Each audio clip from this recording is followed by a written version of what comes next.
I was folding Andre's funeral clothes when I found the receipt in his shirt pocket. $27,000. Cash withdrawal. 3 days before he died. My husband, who couldn't remember my name some mornings, had somehow managed to walk into our bank and empty our emergency fund. When I called the bank to ask who had driven him there, the answer made my blood run cold. Laura, his nurse, had been right there beside him, helping him sign the papers. Don't forget to subscribe to the channel and comment where you're watching from. My name is Judy Freeman, and I'm 68 years old. For 42 years, I shared my life with Andre Freeman, a man who loved 3 things in this world: me, his morning coffee with exactly 2 sugars, and watching the Cardinals play baseball on our old television. Andre had been battling early-stage dementia for 3 years, but everything changed 8 months ago when he took that terrible fall down our basement stairs. The head injury accelerated everything. When he died last month, I thought the hardest part was over. I was wrong. The hardest part was discovering that the woman I'd trusted to care for my dying husband had been stealing from us right under my nose. It all started on a Tuesday morning when I was sorting through Andre's clothes for donation. The church ladies had offered to help, but some things you need to do yourself. That's when I found it tucked deep in the breast pocket of his good blue shirt, the one he'd worn to his last doctor's appointment. A bank receipt, folded small and forgotten. $27,000. Withdrawn in cash on September 15th, 3 days before my husband took his last breath. Andre hadn't been able to balance a checkbook since his fall. Some days he thought I was his mother, dead for 30 years. Yet, according to this receipt, he'd walked into First National Bank of Springfield and requested our entire emergency fund in $100 bills. But here's what made my hands shake as I held that paper. The signature at the bottom wasn't just his. There was a witness signature too. Laura Brown, his private nurse. I set the receipt on our kitchen table and stared at it like it might change if I looked long enough. The morning sun streaming through our yellow curtains seemed too bright, too cheerful for what I was feeling. Our coffee maker gurgled. That old Mr. Coffee we'd had since the Clinton administration. Everything looked the same, but nothing felt right anymore. Laura had seemed like a godsend when she first arrived after Andre's fall. Professional, kind, patient with his confusion and my endless questions. She charged $25 an hour, reasonable for Springfield, and always showed up on time. She helped with his medications, his physical therapy exercises, even organized his pill boxes with military precision. Most importantly, she was there when I couldn't be. When I had to run to the grocery store or pick up prescriptions, Laura stayed with Andre. She made sure he didn't wander, didn't fall again, didn't hurt himself trying to fix things that weren't broken. I trusted her completely. After that fall changed everything, I was desperate for help, and Laura felt like an answered prayer. Now, holding that bank receipt, I realized how foolish that trust had been. I walked to Andre's desk in our den, the same oak desk he'd used for 40 years of bookkeeping at Henderson's hardware store. Everything was exactly as he'd left it. His reading glasses folded on top of yesterday's newspaper, his coffee mug with the faded Cardinals logo, his appointment calendar still turned to September. In the bottom drawer, I found our bank statements. Andre had always handled our finances, even after the dementia started affecting his judgment. I'd offered to take over dozens of times, but he'd insisted he could manage. Just a few bad days, he'd say. "I'm fine, Judy girl." The statements told a different story. Starting in June, there were cash withdrawals I didn't remember. $500 here, $800 there, always in round numbers, always with Andre's shaky signature. By August, the withdrawals had increased. $1,000, $1,500, $2,000, all of it gone. I called First National and asked to speak with Mrs. Henderson, the branch manager who'd known us for 20 years. "Judy, I'm so sorry about Andre," she said. "He was such a sweet man. Is there something I can help you with?" "I need to ask about some withdrawals Andre made. Large cash withdrawals." There was a pause. "Oh, those. Yes, I remember. He always came in with that nice nurse of his. Laura, I think. She was so helpful, making sure he had all his identification, helping him fill out the forms when his hands were shaking." My stomach dropped. She helped him fill out the forms? Well, you know how it is with folks who have memory issues, especially after a head injury like Andre's. She'd guide his hand, make sure he signed in the right places. She seemed very dedicated to his care. Dedicated to his care. Or dedicated to his bank account. After I hung up, I sat in Andre's chair and tried to remember. Had Laura ever mentioned needing money? Had Andre said anything about helping her with something? But Andre's conversations in those last months had been scattered fragments. Something about baseball scores from 1987, questions about his mother's cooking, endless worries about whether he'd locked the front door. I walked upstairs to our bedroom and opened our small safe. The combination was our wedding anniversary, June 12, 1982. Inside were our important papers, birth certificates, social security cards, the deed to our house, my grandmother's pearl necklace, and an empty space where my diamond tennis bracelet should have been. Andre had given me that bracelet for our 20th anniversary. 3 carats of diamonds set in white gold, with a heart-shaped clasp that caught the light when I moved my hand. It was worth nearly $15,000, the most expensive piece of jewelry I'd ever owned. I distinctly remembered putting it in the safe after our last anniversary dinner in June. Andre had been having a good day, alert and affectionate despite everything. We'd gone to Romano's downtown, the same restaurant where we'd had our first date. He'd held my hand across the table and told me I was still the most beautiful woman in Springfield. I wore the bracelet that night. I remembered taking it off carefully, the way Andre had taught me, and placing it in the safe for safekeeping. Now it was gone. My mind raced back to the weeks after Andre's fall, when Laura had become so involved in his daily care. She'd helped him with everything: bathing, dressing, organizing his medications. She'd even helped him organize his important things one afternoon when I was at the grocery store. Had she convinced him to show her the safe? In his confused state after the head injury, had he given her the combination? The thought made me sick to my stomach. I thought about the past few weeks, about Laura's behavior at Andre's funeral.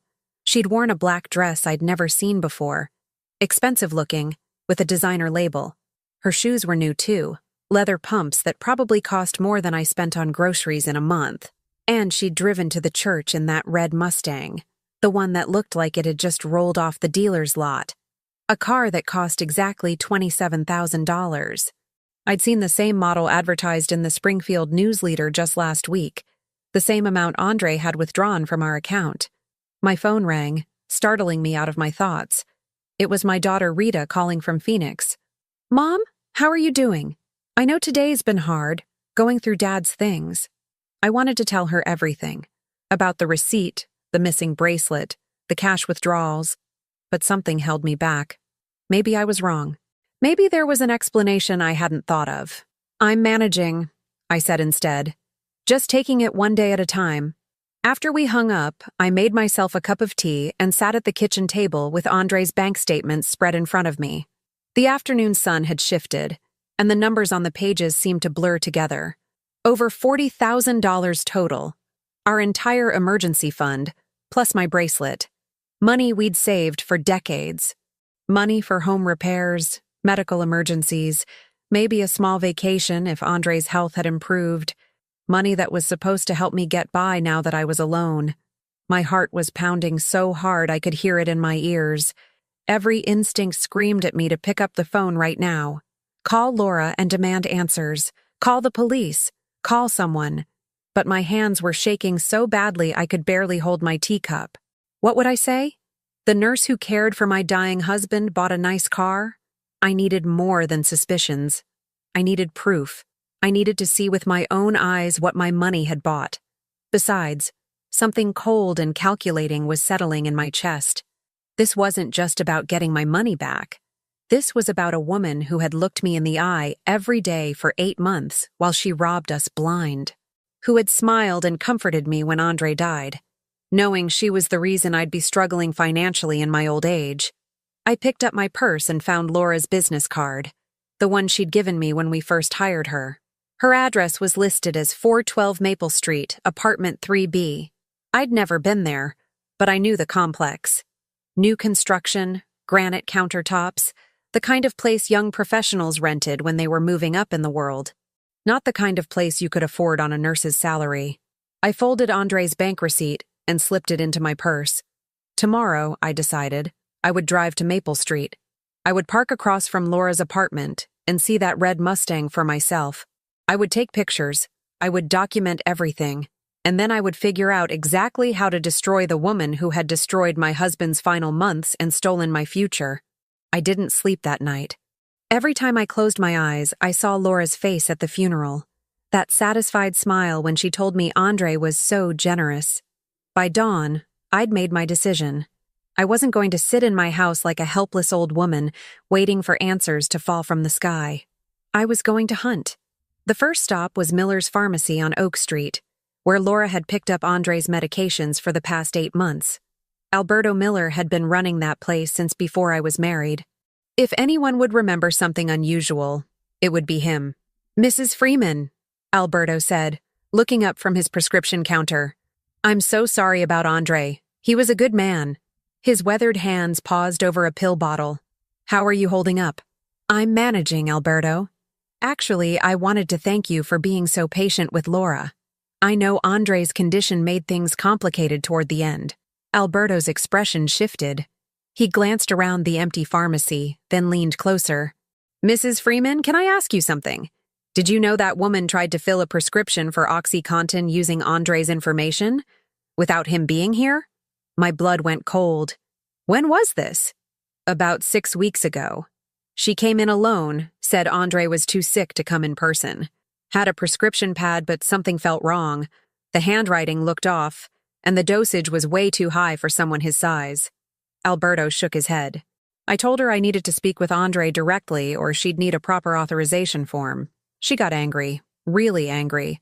Started yelling about how I was discriminating against her because she was Hispanic. What did you do?" "I refused the prescription. She stormed out, saying she'd report me to the State Board for Elder Abuse." He paused. "Mrs. Freeman, I've been doing this for 30 years. That woman was trying to get drugs to sell. I'd bet my license on it." I thanked Alberto and walked back to my car with shaking hands. Laura hadn't just stolen our money. She'd tried to use Andre's medical condition to get drugs. How many other elderly patients had she done this to? My next stop was Laura's apartment complex on Maple Street. But instead of just driving by, I parked at the Kroger across the street and waited. At 11:30, like clockwork, the red Mustang pulled into the parking lot.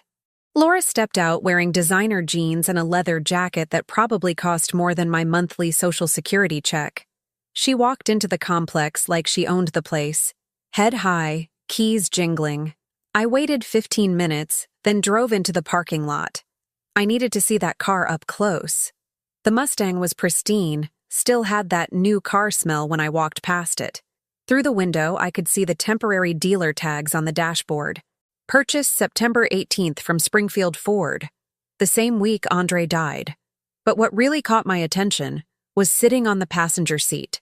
A manila envelope with First National Bank printed on the outside.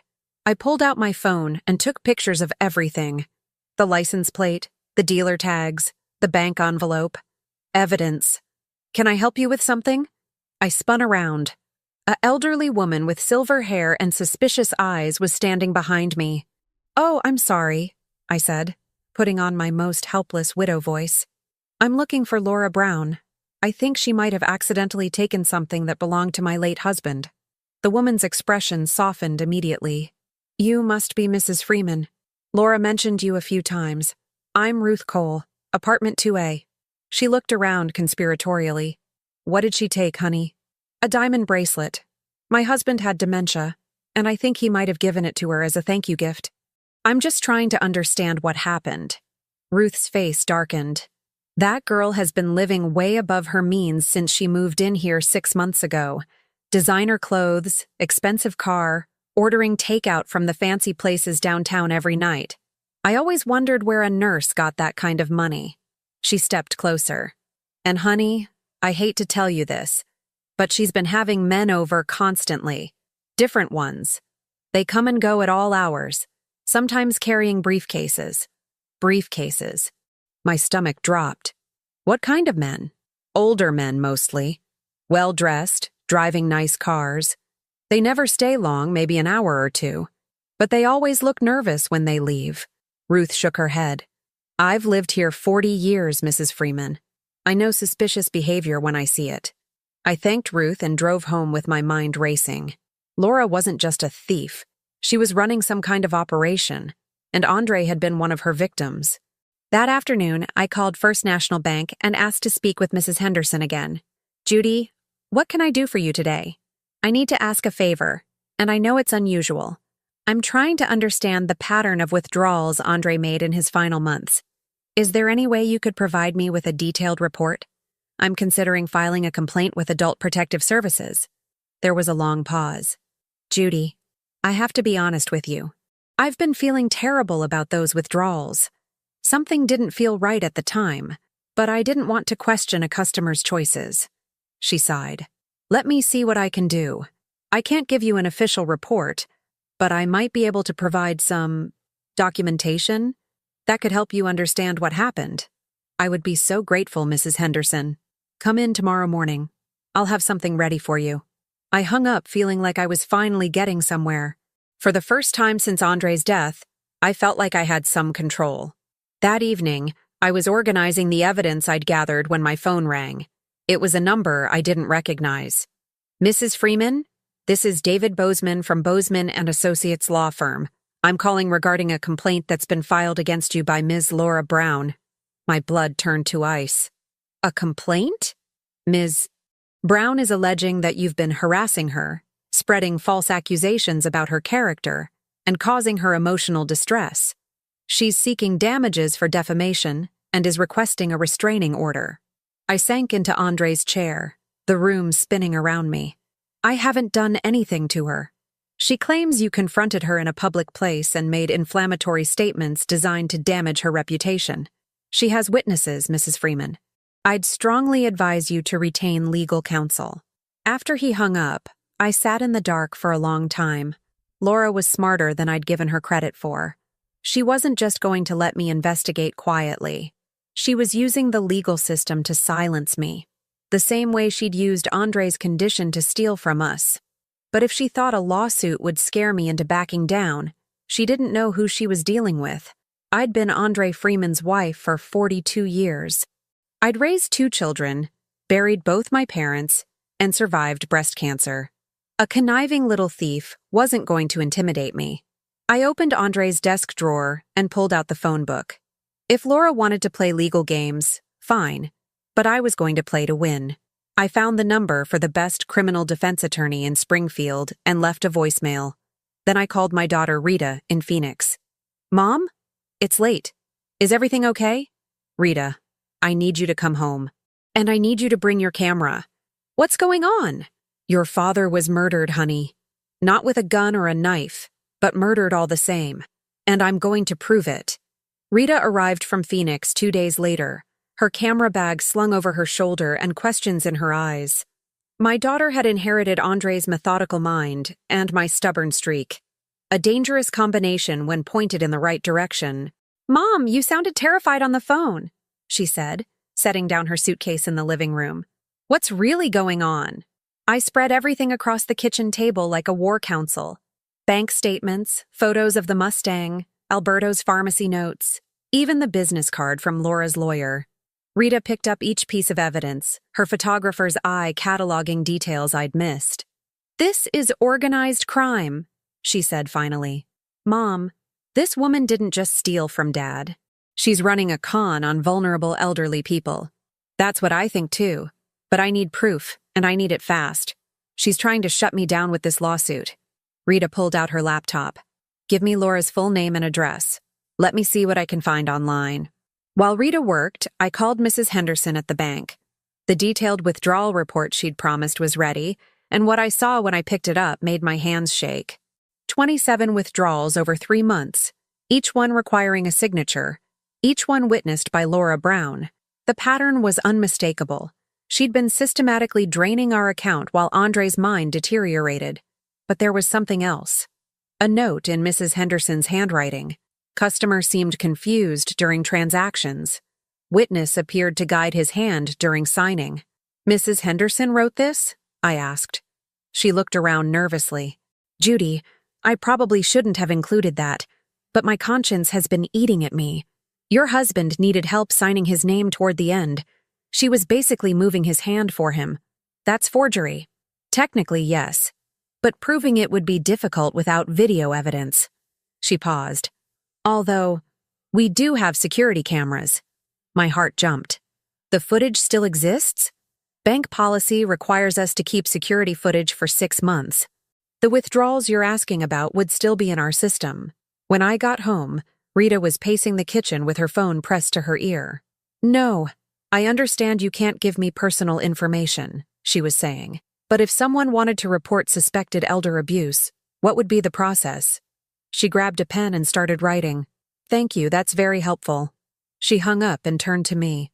Mom, I found 3 other elderly patients of Laura's on social media. One of them died 2 months ago, and his family is asking questions about missing jewelry on Facebook. Another one's daughter posted about suspicious financial activity right before her father passed. The scope of Laura's operation was becoming clear. Andre wasn't her first victim, and he wouldn't be her last. There's something else, Rita continued. I looked up that lawyer who called you, David Bozeman.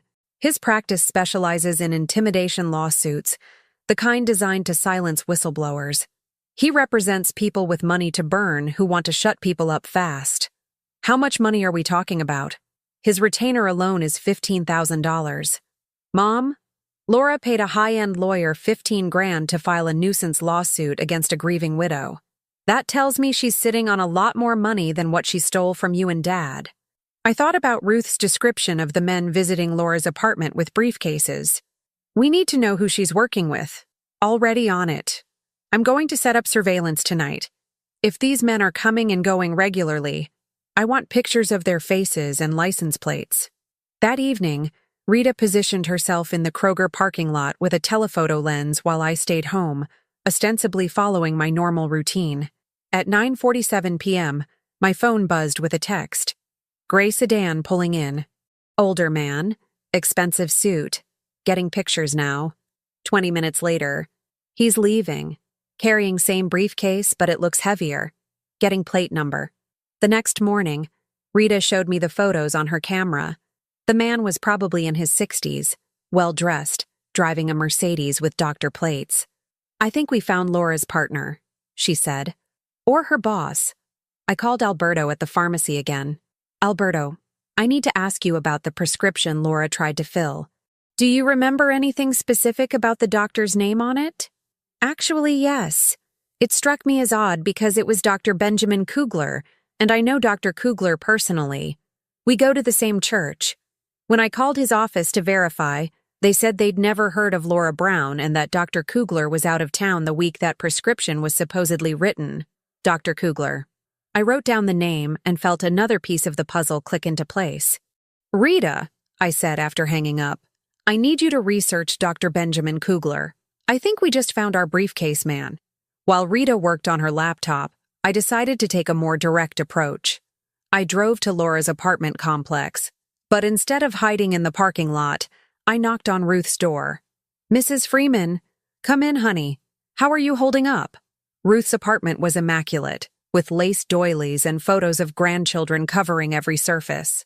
She served me tea in china cups and settled into her recliner like we were old friends. Ruth, I need to ask you about those men who visit Laura. Have you ever seen any of them during the day? Oh yes, there's one in particular. Older gentleman, always very well dressed. He comes by every Tuesday around 10 in the morning, drives a fancy car with some kind of special license plate. Dr. Plates? That's it exactly. How did you know? Lucky guess. How long has he been visiting? Since Laura moved in, maybe longer. But here's the thing that always struck me as odd. He never parks in a visitor's spot.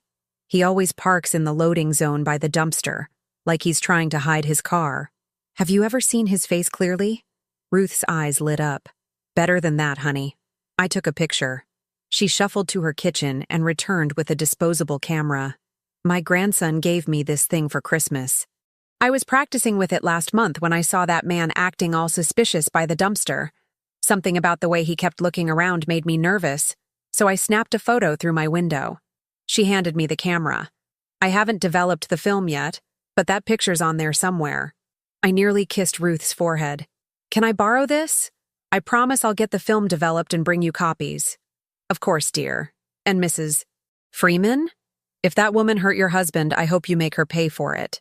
I drove straight to the 1-hour photo shop downtown, my hands trembling as I handed over the camera. While I waited, I called Rita. I've got something on Dr. Kugler, she said immediately.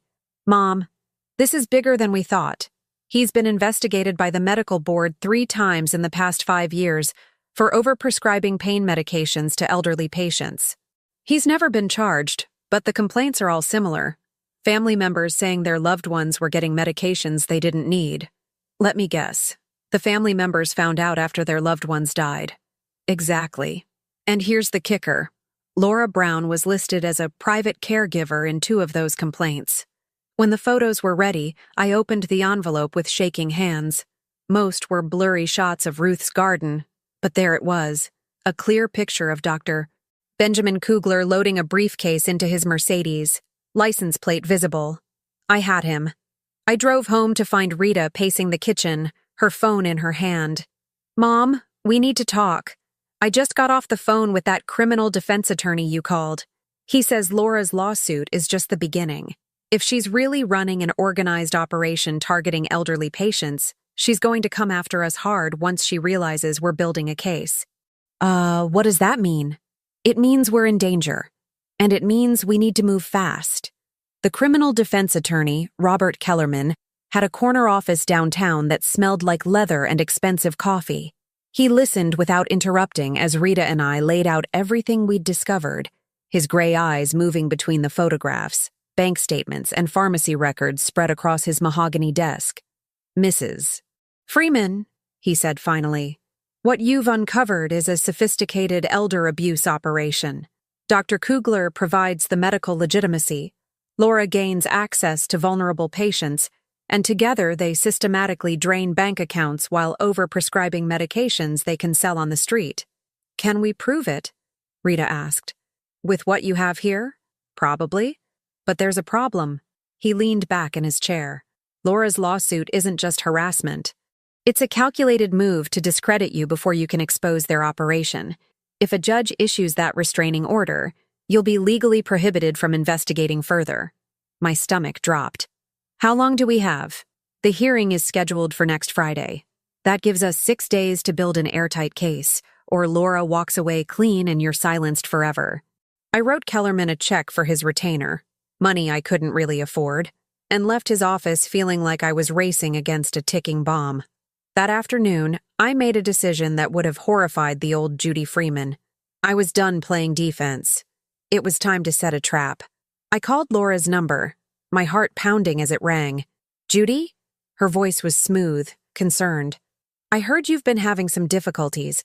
I'm so sorry about the misunderstanding with the lawyer. I just felt I needed to protect myself. Laura, I think we need to talk. I've been going through Andre's things, and I found some items I think might belong to you. Perhaps we could meet somewhere neutral and sort this all out. There was a pause. What kind of items? Some jewelry, some papers. Things Andre might have given you that I didn't know about. I don't want any trouble, Laura. I just want to understand what happened in his final weeks. Of course, Judy. I'd be happy to explain everything. Where did you have in mind? Romano's restaurant. Thursday at 7. It was Andre's favorite place. I think he'd want us to work this out peacefully. After I hung up, Rita stared at me like I'd lost my mind.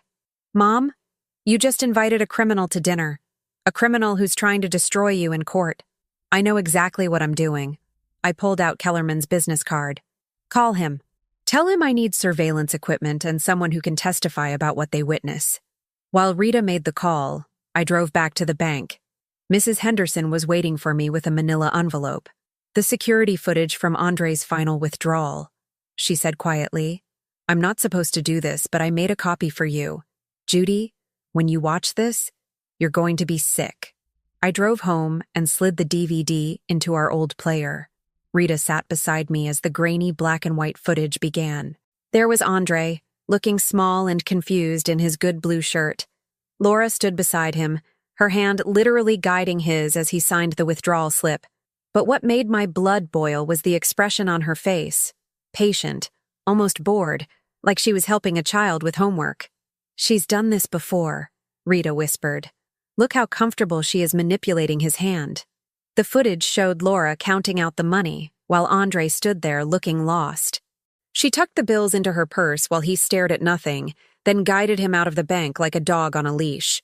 "That's evidence of forgery," I said, "and elder abuse."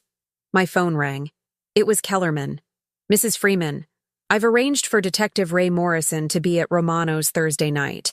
He'll be dining alone at a nearby table with recording equipment, but I need you to understand the risks. If Laura suspects anything, she could become dangerous."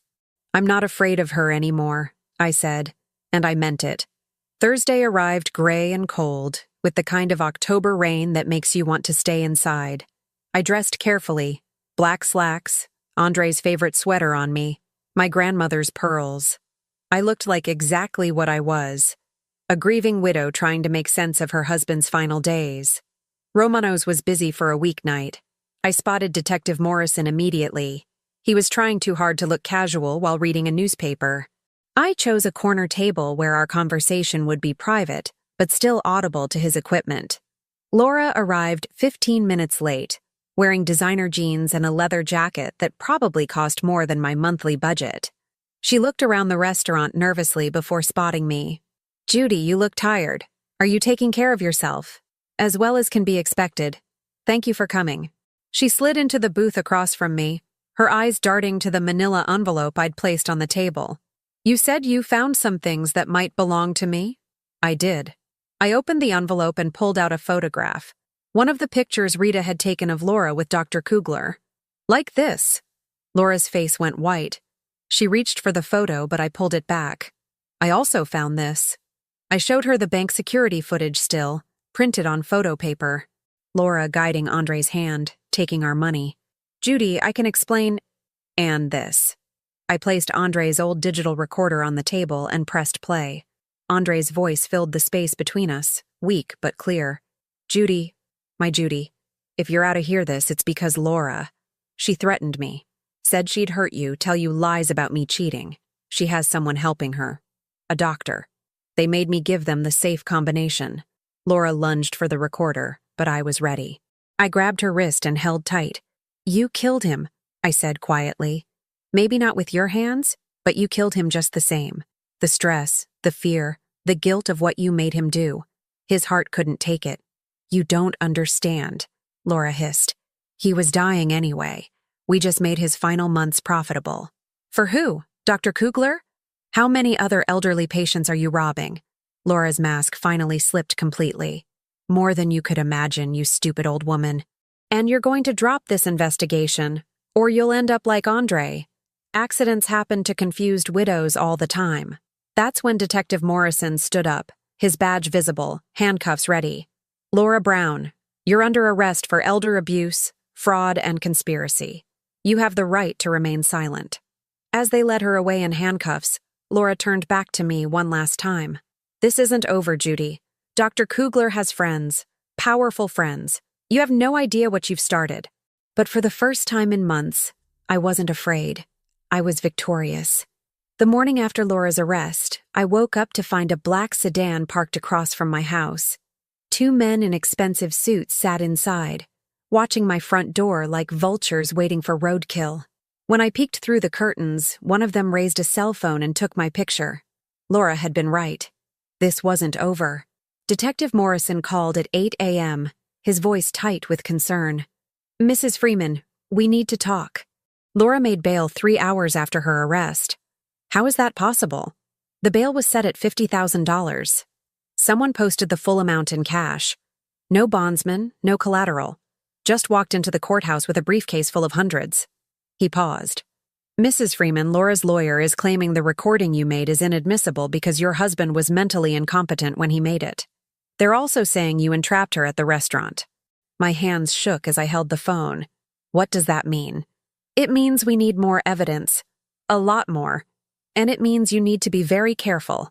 People who can post $50,000 in cash don't usually stop at intimidation. After Morrison hung up, I called Rita. She was already on her way over, having seen the men in the sedan from the Kroger parking lot where she'd been conducting her own surveillance. "Mom, we need to get you out of that house, at least until this is over." "I'm not running from my own home." I looked out the window again.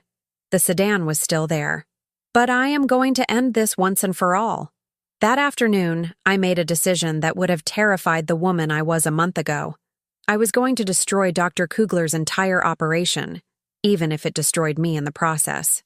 I started with Alberto at the pharmacy, but this time I didn't go alone. Rita came with me, her camera hidden in her purse, recording everything.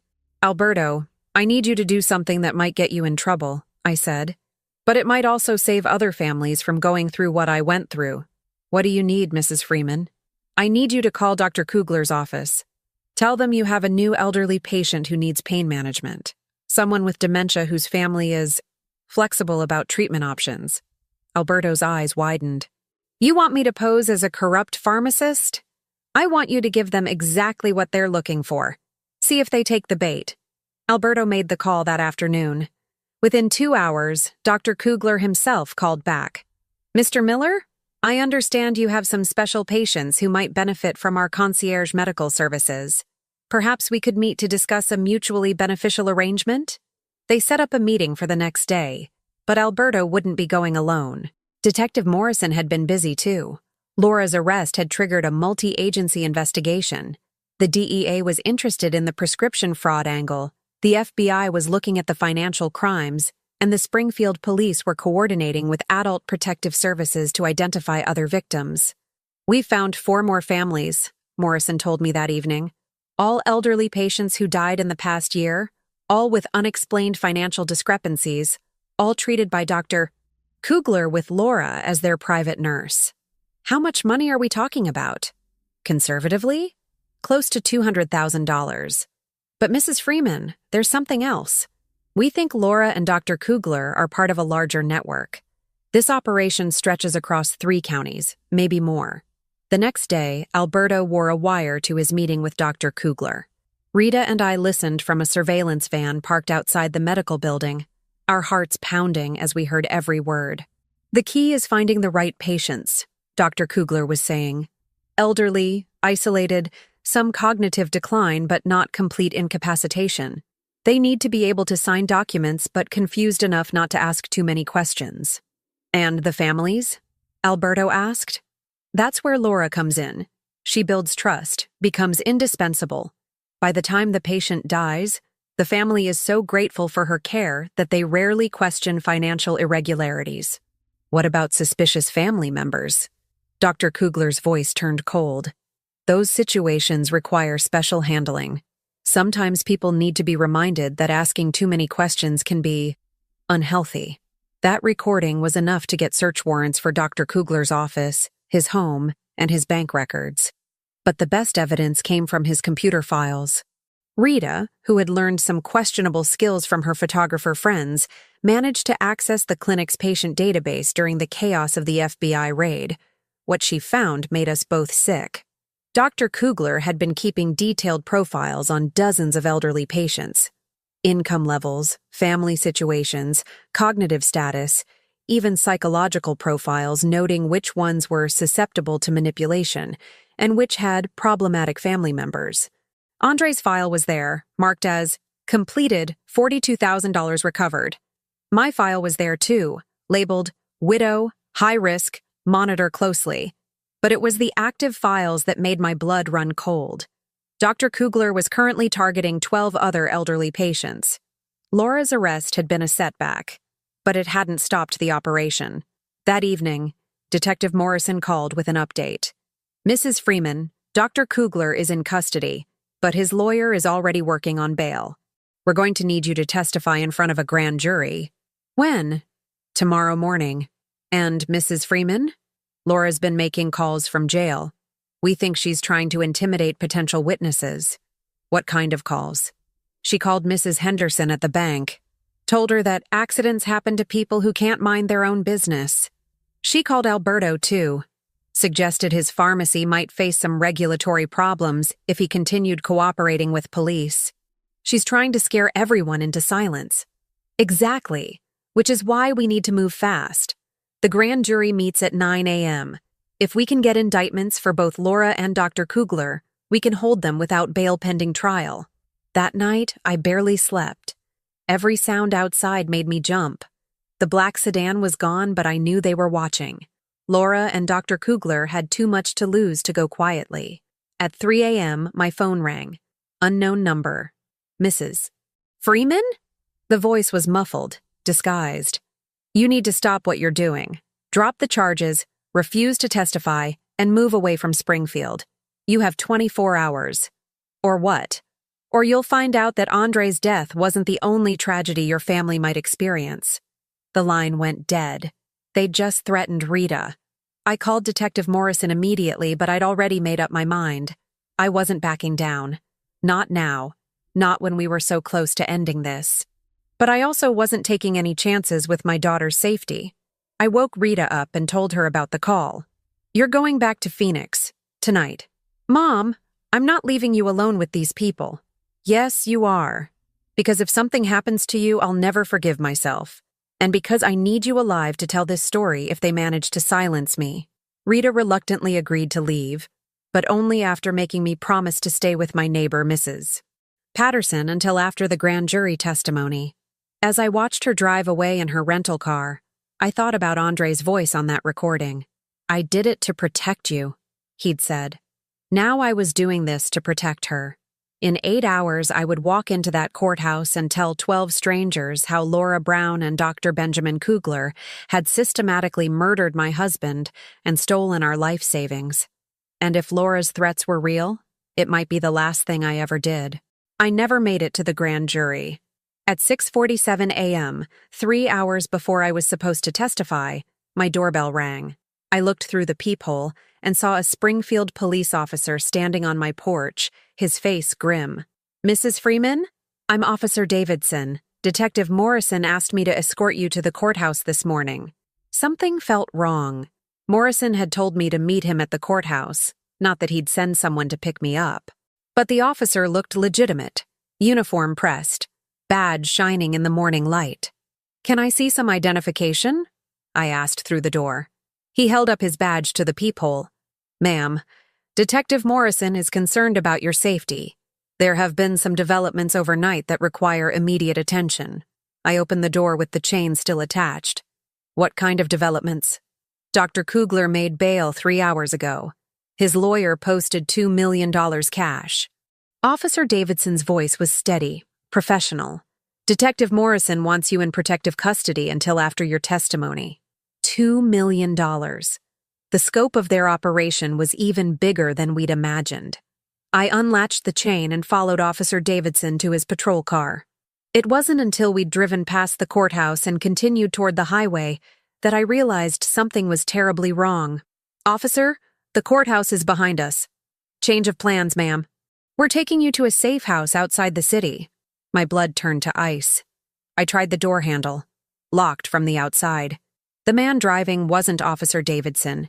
He was one of Dr. Kugler's people, wearing a stolen uniform and a stolen police car. I fumbled for my phone, but he'd already thought of that. Phone's jammed, Mrs. Freeman. No point trying to call for help. We drove in silence for 20 minutes before turning into an abandoned industrial complex on the outskirts of Springfield. The car stopped in front of a warehouse with boarded windows and weeds growing through the parking lot cracks. Get out! Inside the warehouse, Laura was waiting for me. She looked different without her designer clothes and perfect makeup. Harder. Desperate. Judy Freeman, she said, like my name tasted bitter in her mouth. The righteous widow who couldn't mind her own business. Where's the real Officer Davidson? Laura smiled. Tied up in his apartment. Don't worry, he's alive. For now. Dr. Kugler emerged from the shadows, his expensive suit wrinkled, his silver hair disheveled. The man who'd presented himself as a respectable physician looked like what he really was. A predator. Mrs. Freeman, you've caused us considerable inconvenience, he said. Our operation has been running smoothly for 5 years. 12 elderly patients per year. Average recovery of $35,000 each. A modest but sustainable business model. You're talking about murder. I'm talking about accelerating inevitable outcomes while providing comfort in final months. These people were dying anyway, Mrs. Freeman. We simply made their deaths profitable. Andre wasn't dying. He had years left. Andre had dementia and a heart condition. Without our intervention, he would have lingered in expensive care facilities, draining resources that could be better utilized elsewhere. The casual way he discussed my husband's death made me want to scream. But I forced myself to stay calm, to listen, to remember every detail for the testimony I might never give. What do you want from me? Laura stepped closer. You're going to call Detective Morrison. Tell him you've changed your mind about testifying, that you've realized you misunderstood what happened with Andre. And if I refuse? Dr. Kugler nodded to the fake officer, who pulled out a syringe filled with clear liquid. Potassium chloride, Dr. Kugler said conversationally. It stops the heart instantly. Difficult to detect in autopsy unless they know to look for it. The death certificate will read cardiac arrest due to stress of recent bereavement. You're going to murder me either way. Not necessarily. If you cooperate, if you convince the police to drop their investigation, you can live. You'll move away from Springfield, of course. Start fresh somewhere else. We'll even provide financial assistance. With my own money. With money that would have been wasted on prolonged medical care anyway. I looked around the warehouse, searching for options. The fake officer blocked the only visible exit. Laura watched me with the same patient expression she'd worn while helping Andre sign away our life savings. That's when I heard it, the distant sound of sirens. Dr. Kugler heard it too. His confident demeanor cracked. How did they— Rita, I said, understanding immediately. My daughter's been tracking my phone since the threat started. Laura's face went white. You said you jammed her phone. The fake officer was already running toward a back exit. This whole place is surrounded. The sirens were getting closer. Dr. Kugler grabbed the syringe and lunged toward me, but Laura stopped him. Wait.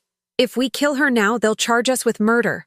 But if she has an accident trying to escape— She was right. A dead witness looked like murder. A witness who died in a fire while trying to flee looked like tragedy. Laura pulled out a can of gasoline and started splashing it around the warehouse. The smell burned my nose and throat. Make it look good, Judy. Run toward the exit, trip and fall, knock over this lantern I'm about to light. Very sad. The poor widow, overcome with grief, died in an unfortunate accident while visiting the site where she thought she'd hidden evidence. The sirens were directly outside now. Car doors slamming. Voices shouting. Springfield police! The building is surrounded! Laura lit the lantern with shaking hands. The flame flickered in the gasoline fumes. Run, Judy! Run toward the exit like you're trying to escape. I stood perfectly still. No. What? I said no. I'm not helping you stage my own murder. Dr. Kugler snatched the lantern from Laura.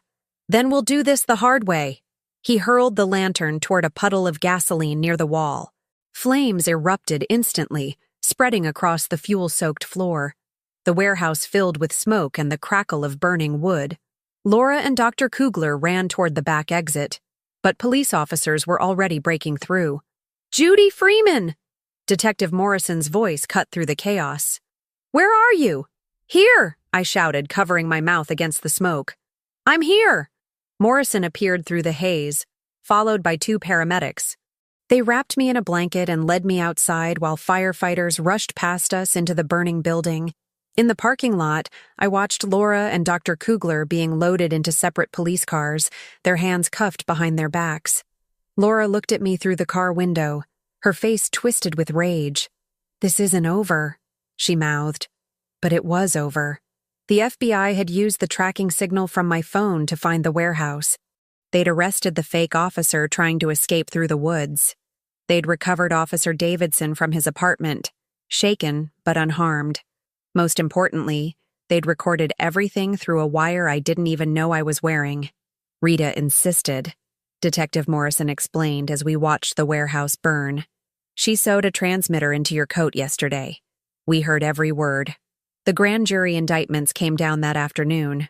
Laura Brown and Dr. Benjamin Kugler were charged with conspiracy, elder abuse, fraud, kidnapping, and attempted murder. The fake officer, whose real name was Tony Volkov, was charged as an accessory. But the biggest shock came when FBI agents searched Dr. Kugler's office computer more thoroughly. They found records of 847 elderly patients across a network spanning 7 states. Andre wasn't just one victim. He was victim number 731 in a criminal enterprise that had been operating for over a decade. Part 7. After my husband's funeral, his nurse showed up with a new Mustang and my bracelet. The trial began 6 months later on a crisp April morning that reminded me of the day Andre and I first moved to Springfield.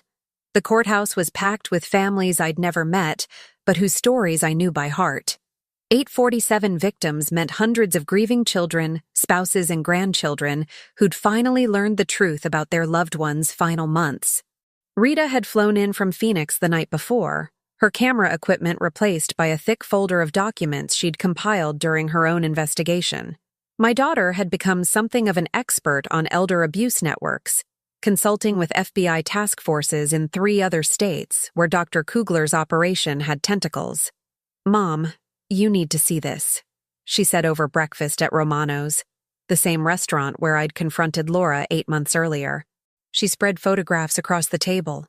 The FBI found Laura's personal files. She kept trophies. The photos showed jewelry, watches, family heirlooms, items stolen from patients who trusted her with their care. My tennis bracelet was there, photographed next to a gold wedding ring and a pearl necklace that had probably belonged to someone's grandmother. "There's more," Rita continued. "Remember how Laura threatened that this wasn't over? She was planning to expand. The FBI found her business plan for franchising the operation to other cities, franchising elder abuse like it was a fast food restaurant. The casual evil of it made my stomach turn. Laura's lawyer had tried everything to get the charges dismissed. He claimed she was just following Dr. Kugler's orders, that she was another victim of his manipulation. He argued that elderly patients with dementia couldn't be reliable witnesses to their own abuse. But the evidence was overwhelming. Bank records, security footage, recorded conversations, and most damning of all, Andre's voice on that digital recorder, telling the truth about what they'd done to him. On the second day of testimony, Detective Morrison took the stand. The prosecutor, a sharp woman named Lisa Bozeman who specialized in elder abuse cases, walked him through the investigation step by step. "Detective Morrison, can you describe what you found when you searched Dr. Kugler's computer?" "We found detailed files on 847 elderly patients across 7 states. Each file contained financial information, family dynamics, medical history, and what Dr. Kugler called exploitation potential ratings." "What did those ratings indicate?" "Essentially, how much money they thought they could steal before the patient died or before family members became suspicious." The gallery erupted in angry whispers. Judge Harrison banged his gavel for order. "And what was the total amount stolen from these 847 victims?" Morrison looked directly at Laura as he answered. $23 million over 11 years. $23 million. The number hung in the air like a physical weight. Laura stared at her hands, no longer the confident woman who'd stood beside my husband's grave in her designer clothes. When it was my turn to testify, I walked to the witness stand carrying Andre's photograph, the one from our last anniversary dinner. I wanted the jury to see him as he really was, not a confused old man with dementia, but a loving husband who'd spent 42 years protecting me from everything except the very person he'd trusted to care for him. "Mrs. Freeman," Prosecutor Bozeman began gently, "can you tell the jury about your husband's condition when Laura Brown began caring for him?" Andre had early-stage dementia, but he was still very much himself most days. He could have conversations. He remembered our life together. He could still drive to the hardware store and help customers who knew him. The head injury from his fall made things worse. But even then, he had good days and bad days. "Did you ever give Laura permission to help Andre with financial transactions?" "Never. I offered to take over our finances dozens of times, but Andre insisted he could handle them. I thought he was being stubborn about his independence. I didn't know Laura was manipulating him into signing withdrawal slips. Mrs. Freeman, I need to ask you about the recording your husband made. Can you tell the jury how you discovered it?" I took a breath, looking at Laura for the first time since the trial began. She was watching me with the same calculating expression she'd worn when she counted our money at the bank. I found Andre's old digital recorder hidden behind the lining of our bedroom safe.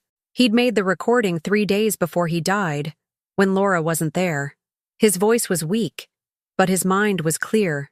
He knew what they'd done to him, and he knew they'd threatened to hurt me if he didn't cooperate. What exactly did he say on that recording? He said Laura and Dr. Kugler had forced him to give them our safe combination. They'd threatened to tell me lies about him, to make me think he was cheating on me or losing his mind completely. He said he gave them the money and my bracelet because he couldn't bear the thought of me believing those lies about him. I had to stop talking for a moment. Even after all these months, Andre's voice on that recording could still break my heart. He also said he was sorry, that he tried to resist but couldn't protect me from them. My voice cracked. Andre spent his whole life protecting me. Even when he was dying, even when his mind was failing, he was still trying to shield me from the truth about what they were doing to him. When I finished testifying, the courtroom was completely silent. 2 jurors were crying. Laura's lawyer looked like he wanted to disappear under his table. But the most powerful testimony came from Dr. Kugler himself. Against his lawyer's advice, he'd decided to take the stand in his own defense. The man who'd presented himself as a respectable physician tried to justify 11 years of systematic theft and abuse. These patients were terminal, he said with the same clinical detachment he'd shown in the warehouse. Their quality of life was deteriorating. We provided comfort care while recovering resources that would have been wasted on prolonged medical interventions. Prosecutor Bozeman stood up for cross-examination with a predatory smile. Dr. Kugler, you testified that these patients were terminal, but according to medical records, Andre Freeman's life expectancy was 5 to 7 years at the time you began treating him. Dementia patients often decline faster than expected. Did Andre Freeman's decline accelerate after you began overprescribing anxiety medications that weren't medically necessary? I prescribed appropriate medications for his condition. Dr. Kugler, did you know that lorazepam, which you prescribed in excessive doses, can cause increased confusion and falls in elderly patients? Dr. Kugler shifted uncomfortably. All medications have side effects. Did Andre Freeman's fall down the basement stairs occur 3 weeks after you increased his lorazepam dosage to twice the recommended amount? I don't recall the specific timing. Would it refresh your memory if I showed you the prescription records and the hospital admission report from his fall? That's when Dr. Kugler's composure finally cracked. These people were going to die anyway, he shouted. We didn't kill anyone. We just made their inevitable deaths financially productive. Judge Harrison banged his gavel, but the damage was done. Dr. Kugler had just confessed to deliberately drugging elderly patients into states of confusion that made them vulnerable to theft and injury. The jury deliberated for less than 3 hours. Guilty on all counts. 6 weeks after the verdict, I stood in the parking lot of Springfield's new Elder Protection Center, watching workers install the sign that would bear Andre's name. The Freeman Foundation for Elder Advocacy, funded with recovered money from Laura and Dr. Kugler's operation, would provide free legal services and financial protection for elderly residents throughout central Missouri. Rita stood beside me, her camera capturing the moment for the foundation's first newsletter. Dad would be proud, she said quietly. He'd be amazed, I corrected. The man who couldn't figure out how to program the VCR is getting a building named after him. We both laughed, and for the first time since Andre's death, the laughter didn't feel guilty. The sentencing had been swift and decisive. Laura received 25 years without parole. Dr. Kugler got 40 years, effectively a life sentence for a man in his 70s. The fake police officer, Tony Volkov, plea bargained his way to 15 years in exchange for testimony that helped convict 3 other members of their network. But the real victory wasn't their punishment. It was what happened next. Within weeks of the verdict, families from across the Midwest began coming forward with similar stories. The FBI's Elder Abuse Task Force, which barely existed before our case, suddenly had 100 agents and a $50 million budget. Laura and Dr. Kugler's operation had been just one tentacle of a national network that the authorities were finally equipped to fight. Mrs. Henderson at First National Bank had implemented new protocols requiring family notification for any cash withdrawal over $5,000 by customers over 70.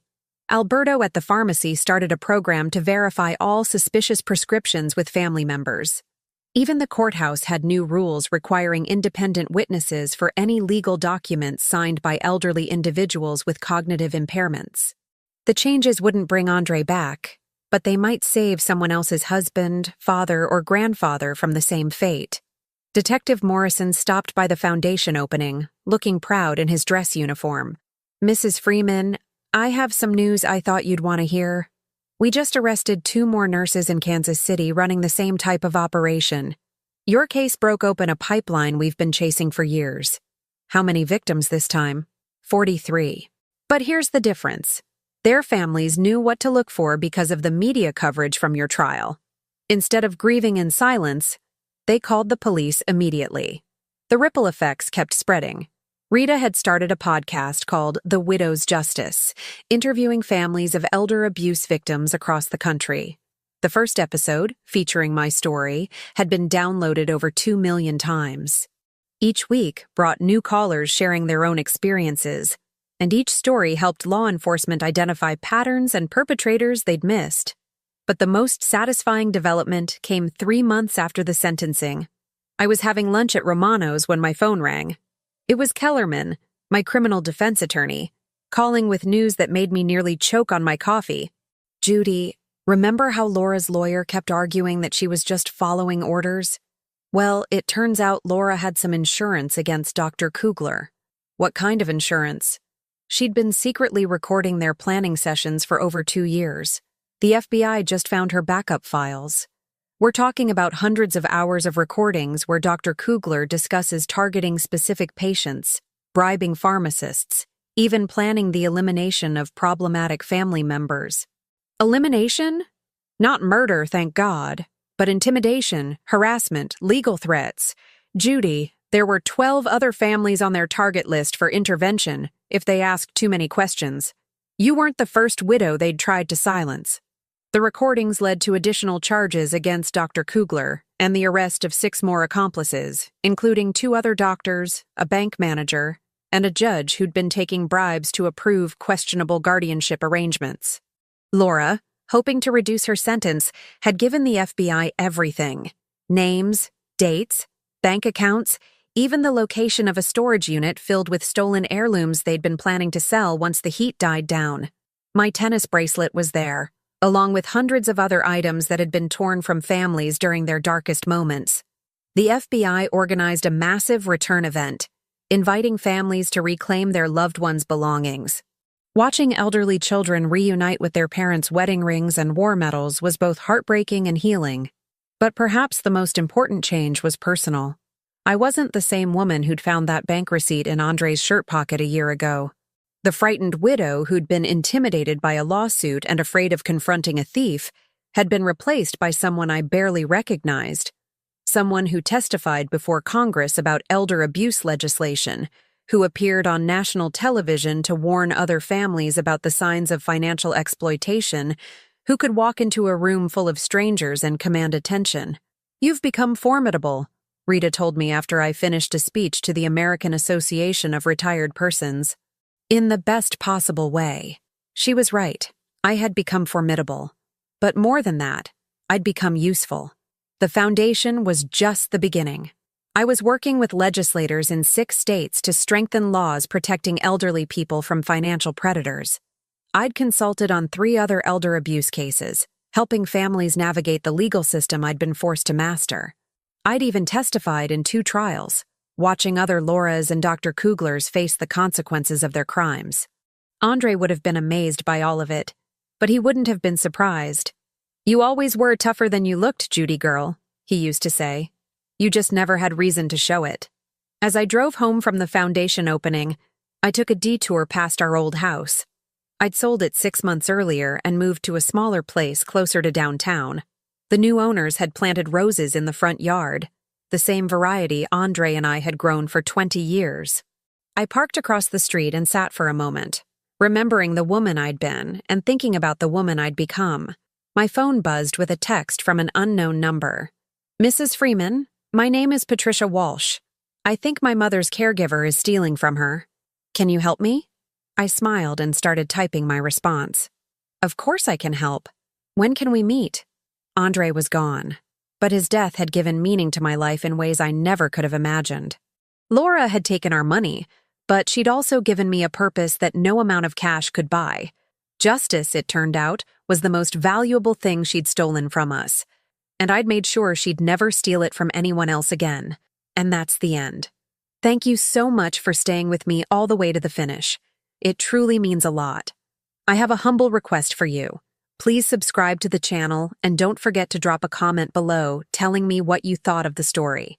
Take care, and I truly hope to see you in the next one.